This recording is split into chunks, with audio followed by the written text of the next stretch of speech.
Welcome to dream academia.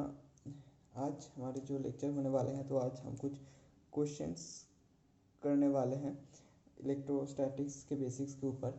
इसके पहले हमारे एक लेक्चर आए थे जो कि इलेक्ट्रोस्टैटिक्स के बेसिक के ऊपर था, वो उसके ऊपर एक सवाल होने वाले हैं। अगर पहले वाला लेक्चर आप लोगों ने नहीं देखा तो आई टैप या फिर डिस्क्रिप्शन बॉक्स में लिंक होगा उस लेक्चर का।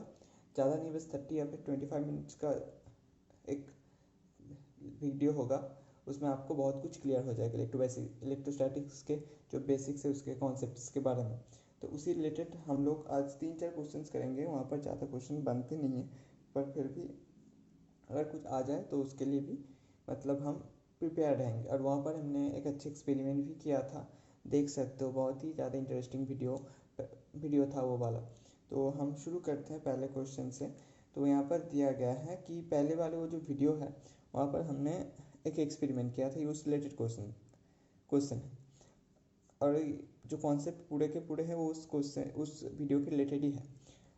When I rubbed my hair and the pen, तो वहाँ पर मैंने क्या किया था, एक्सपेरिमेंट किया था जहाँ पे मैं अपने पेन को अपने हेयर के साथ रब किया था, और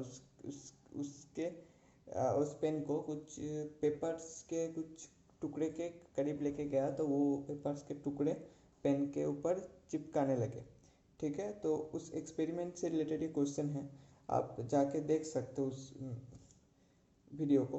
तो यहाँ पर क्या बोल रहा है कि अब क्या हुआ एक्चुअली, मेरे हेयर और पेन के बीच में क्या इंटरेक्शन हुआ कि वो इस तरह से बिहेव करने लगी। पहली बात तो उसमें चार्ज आया है, ये बात श्योर है। अब किस तरीके से वो चार्ज आया है, तो पहला ऑप्शन दिया गया आपका इलेक्ट्रॉन जो पेन से हेयर में गया है। दूसरे ऑप्शन पे दिया गया है यहाँ पर इलेक्ट्रॉन हेयर से पेन पे गया है। तीसरे ऑप्शन है कि प्रोटॉन पेन टू हेयर गया है। और डी ऑप्शन दिया गया आपका प्रोटॉन हेयर टू पेन गया है। तो पहली बात तो यहाँ पर सी और डी ऑप्शन में जहाँ पर प्रोटॉन पेन टू हेयर या फिर हेयर टू पेन दिया गया है, पहली बात प्रोटॉन न्यूक्लियस में होता है, तो बहुत ही स्ट्रॉन्ग अट्रैक्शन में होता है, तो प्रोटॉन एक दूसरे में जा नहीं सकते, जिसके बारे में मैं डिटेल्स में उस वीडियो में क्लियर कर चुका हूँ। तो हमने सी और डी को पहले ही एलिमिनेट कर दिया। इसके बाद आते हैं हम ए और बी में। इलेक्ट्रॉन पेन टू हेयर क्या है, हेयर टू पेन क्या है। इस सिनेरियो को समझने के लिए कि कहाँ से कहाँ जाता है, इसके लिए हमें एक सीरीज को जानना बहुत ही ज़्यादा ज़रूरी है, जिसके बारे में बात मैंने उस वीडियो में किया था। पर इस वीडियो में मैं उस सीरीज को यहाँ पर इंट्रोड्यूस करने वाला हूँ, मतलब आप लोगों के सामने लाने वाला हूँ सीरीज को। इलेक्ट्रोस्टैटिक सीरीज कहा जाता है। तो वो सीरीज कहीं ना कहीं कुछ इस तरीके के है, जैसे कि आप देख सकते हो यहाँ पर एक कुछ चीज़ों के नाम दिया गया है। आई थिंक आपको अगर क्वेश्चंस आते हैं तो इससे अंदर आ जाएंगे। और यहाँ पर उसका जो इलेक्ट्रॉन पकड़ के रखने का जो स्ट्रेंथ है उसके बारे में बोला गया है। तो कुछ है यहाँ पर, ग्लास है, ह्यूमन हेयर, नायलॉन, वूल, सिल्क, कॉटन, प्लास्टिक, इबोनाइट। तो ये कुछ चीज़ें हैं जिसके इलेक्ट्रॉन को पकड़ के रखने की पावर के बारे में यहाँ पर बात किया जा रहा है। स्ट्रेंथ ऑफ होल्डिंग इलेक्ट्रॉन, तो जितना हम ऊपर से नीचे आएंगे इलेक्ट्रॉन को पकड़ के जो रखने का ताकत है वो और भी ज़्यादा बढ़ता है, ग्रेजुअली बढ़ता है। मतलब क्या है इसका, हम अगर एक पार्टिकल को दूसरे पार्टिकल के साथ रब करते हैं, तो क्या होता है उसके अंदर, जो मैंने वीडियो में डिटेल्स में बताया था पहले वीडियो में, तो वहाँ पर एक से दूसरे में जो इलेक्ट्रॉन्स ट्रांसफ़र हो जाते हैं, तो इसमें आपका पॉजिटिव चार्ज आ जाता है, इसका नेगेटिव चार्ज आता है। प्रोटॉन तो मतलब इसमें नेगेटिव चार्ज आ जाता है, इसमें पॉजिटिव चार्ज आ जाता है, इसमें नेगेटिव चार्ज आ जाता है। तो प्रोटॉन तो यहाँ पर न्यूक्लियस में बहुत ही स्ट्रांगली है, प्रोटॉन को जाने का कोई चांस नहीं है। तो किससे कहाँ पर इलेक्ट्रॉन जाएगा ये निर्भर करता है कि ये जो है दोनों ही कितना स्ट्रांगली अपने इलेक्ट्रॉन को पकड़ के रख सकता है, इसके ऊपर टोटली डिपेंड करता है। तो इससे हम यही पता, जैसे हम ग्लास की तरफ आते हैं तो ग्लास का हम देख रहे हैं कि वीक है बहुत ही ज़्यादा, तो हम ग्लास के साथ अगर कोई और एक मान लीजिए कोई भी ऊल, अगर हम ग्लास के साथ अगर ये ग्लास है और ये ऊल है तो हम इस दोनों को अगर रब करते हैं तो देखिए यहाँ पर इलेक्ट्रॉन जो पकड़ के रखने की क्षमता वो ग्लास का जो है वो बहुत ही कम है यहाँ पर, और तो इसीलिए ग्लास से ऑब्वियसली इलेक्ट्रॉन चले जाएंगे यहाँ पर, और यहाँ पर जो है नेगेटिव चार्ज आएगा, ग्लास में पॉजिटिव चार्ज आएगा। तो बिल्कुल सिंपल है, इसी को मानते हुए ये प्रॉब्लम भी हमारा सॉल्व होगा। तो यहाँ पर क्या बोला गया है कि when I rubbed my hair to the pen, तो पेन किसका था, पेन प्लास्टिक का था, जो मैंने दिखाया था अपने वीडियो में पहले उस बार लेक्चर में। तो यहाँ पर हम देख सकते थे कि ह्यूमन हेयर यहाँ पर है, ह्यूमन हेयर नंबर 2 पर है, टू पे है, मतलब इसका जो इलेक्ट्रॉन होल्ड करने की जो स्ट्रेंथ है वो कम है थोड़ा सा। इसके बाद आते हैं नायलॉन, वूल, सिल्क, कॉटन, इसके बाद है क्लियर प्लास्टिक, यानी कि प्लास्टिक यहाँ पर आता है, मतलब बहुत ही स्ट्रॉन्ग की तरफ जा रही है प्लास्टिक।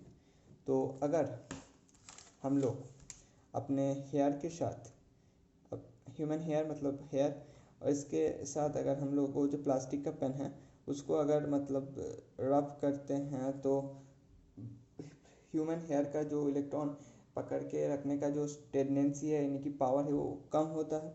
तो जो इलेक्ट्रॉन है वो कहीं ना कहीं इधर से इधर चले जाएगी, तो क्या होगा, यहाँ पर पॉजिटिव चार्ज जनरेट हो जाएगा, यहाँ पर नेगेटिव चार्ज जनरेट हो जाएगा। तो यहाँ पर जो आंसर होगा आपका वो होगा कि इलेक्ट्रॉन का जो ट्रांजिशन हुआ है वो हेयर टू पेन हुआ है, ये हेयर टू पेन, ये बी वाला आपका आंसर है। ठीक है, इसको आप पॉज करके ट्राई कर सकते थे, अगर आपको ये सीरीज मालूम होता तो ये प्रॉब्लम इजी है आपके लिए, अगर नहीं मालूम है तो बस इस सीरीज को लर्न करना पड़ेगा। ये उतना इम्पोर्टेंट तो नहीं है, पर आपके पास अगर टाइम है, आप पूरी तरह से श्योर शॉट होना चाहते हैं तो फिर इसको कीजिएगा। मतलब the next problem is it is charge of A particle can not be, मतलब कोई भी एक पार्टिकल का चार्ज बिल्कुल, कौन सा वाला ये ऐसा चार्ज है जो एक पार्टिकल में बिल्कुल भी मतलब हो नहीं सकता, कभी इम्पॉसिबल है। तो इसको आप वीडियो को पॉज करके ट्राई कर सकते हैं, ये कहीं ना कहीं इजी है, अगर आपने वो वीडियो लेक्चर में ना पहला वाला देख के आ रहे हैं तो बहुत ही ईजी होगा ये प्रॉब्लम। तो पहले ट्राई करिए, इसके बाद पॉज कर ट्राई करिए, फिर मेरे साथ सॉल्यूशन में फिर से जुड़ जाइए। तो हम देखते हैं इसमें charge of A particle can not be, तो कौन सा चार्ज नहीं हो सकता। हमने हमारे उस वीडियो में बात किए थे कि Q equals to n into e होता है, इसको हम कहते हैं क्वांटाइजेशन ऑफ चार्ज। ये E क्या है, ये एक इलेक्ट्रॉन का चार्ज है जो कि है 1.6 इंटू 10⁻⁻19 कूलम्ब। ठीक है, तो यहाँ पर हम देखते हैं ऑप्शन, तो ये अब ये Q एक कोई भी चीज़ चार्ज पार्टिकल का चार्ज है, और ये n क्या है, n यहाँ पर हो सकते हैं कि 0 मतलब कुछ भी चार्ज नहीं गया है, हो सकते कि 1 मतलब एक इलेक्ट्रॉन का जितना चार्ज है उस पार्टिकल में उतना ही चार्ज, हो सकता है 2 3, इस तरह से ये मतलब जो इंटीजर्स से इंटीजर्स पे बिलोंग करेगी, सारे के सारे 1 2 3 4 इस तरीके से इंटीजर्स पे आएंगे जो वैल्यू आएंगे। तो देखते हैं किस में इंटीजर आते हैं किस में नहीं। तो फिर अब पहले वाला जो है उसमें आपको मिलेगा यहाँ पर कि Q यहाँ पर आपको दिया गया है, Q दिया गया है यहाँ पर 1.6 into 10⁻⁻7 Q equals to n का वैल्यू आपको पता करना है, इंटू वो तो 1.6 इंटू 10⁻19, ये तो इलेक्ट्रॉन का है ही।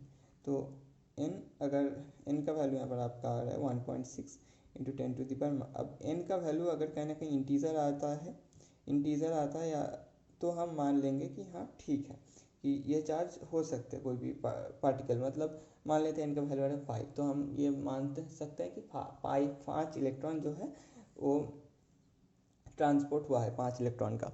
तो तो ये हम मान के चल सकते हैं। तब अगर n का जो वैल्यू है वो कहीं ना कहीं वो इंटीजर नहीं आ रहा है, ऐसा आ रहा है कि 3/5 3/4 इस तरह के कुछ आ रहा है, तो ये कभी भी नहीं हो सकता, क्योंकि एक इलेक्ट्रॉन कभी भी एक इलेक्ट्रॉन 3 के 4 हिस्से में कभी भी बांट नहीं सकते। ये इसके बारे में हम पहले वीडियो में बात कर चुके हैं, ठीक है। तो डिटेल्स में इसके बारे में बोला गया है पहले वीडियो में। तो इन अब सारे के सारे ऑप्शंस में एक एक बार करके जाओ, देखो देखते हैं। तो 1.6 इंटू 10⁻⁻⁹ यहाँ पर हो रहा है, तो ये 19 है, 19 है। तो 1.6 and 1.6, so it is coming like 10⁻12। So 10⁻12 number of electron जो है वो इधर से उधर हुआ है, ये हो ही सकता है, कुछ भी प्रॉब्लम नहीं है इसमें।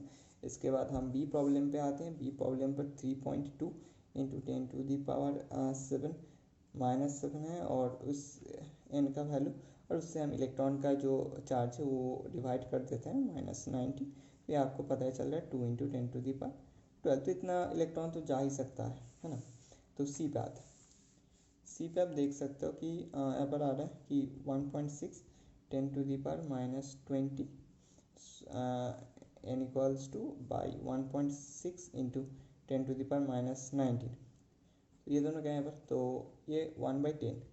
अभी आपका आंसर मिल गया यहाँ पर, क्योंकि 1/10 इलेक्ट्रॉन्स कभी भी इधर से उधर नहीं हो सकता, ठीक है ना। क्योंकि इलेक्ट्रॉन कभी भी ऐसा नहीं होगा कि इलेक्ट्रॉन सबसे छोटा हमारा पार्टिकल है, ये 10 हिस्सों में बांट के कभी भी ट्रांसपोर्ट नहीं हो सकता। तो ये जो चार्ज है, ये सी वाला चार्ज है, अगर डी के बारे में भी हम बात करते हैं तो डी में भी कुछ प्रॉब्लम नहीं है, उसमें 10⁻10 है, तो ये तो आराम से ही होगा। सी में यहाँ पर हमारा आंसर है, क्योंकि कभी भी नहीं हो सकता, क्योंकि एक इलेक्ट्रॉन अपने 10 हिस्से में बांट के कभी भी इधर से उधर नहीं हो सकता।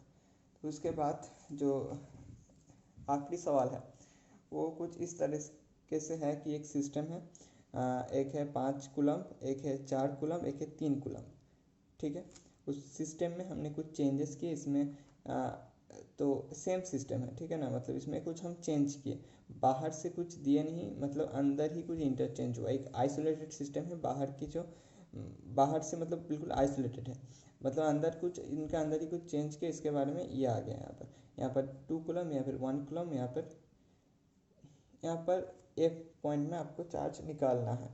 तो ये भी वो आपका जो वीडियो है उस कॉन्सेप्ट से ही होगा, तो आप लोग पॉज करके ट्राई कर लीजिए, उसके बाद हम आते हैं। तो ये एक बहुत ही सिंपल कॉन्सेप्ट है, ये क्वांटाइजेशन कॉन्जर्वेशन ऑफ चार्ज से ये आती है। जैसे कि आप पहले इस सिस्टम पे आते हैं, इस सिस्टम पे टोटल चार्ज क्या है यहाँ पर 5 + 4 + 3, ओके। तो इस सिस्टम, और अब अगर ये पूरी का सिस्टम आइसोलेटेड है तो ये दोनों ही केस में जो टोटल चार्ज होगा वो सेम होगा।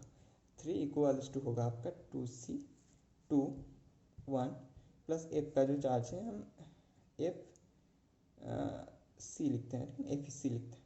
तो एफ सी का वैल्यू आप देख सकते हो यहाँ से 4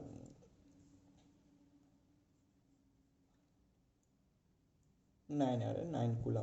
तो इसी तरीके से आप इस प्रॉब्लम बहुत ही ज़्यादा इजी है, इस तरह की प्रॉब्लम आती नहीं है, पर जिस हिसाब से मैंने वो कॉन्सेप्ट किया था तो उसको और भी ज़्यादा क्लियर करने के लिए ये कर दिया। और भी क्वेश्चंस आ रही हैं आपके लिए, हम PDF फॉर्म में अपलोड कर देंगे। तो ठीक है, तो आज के लिए इतना ही बस।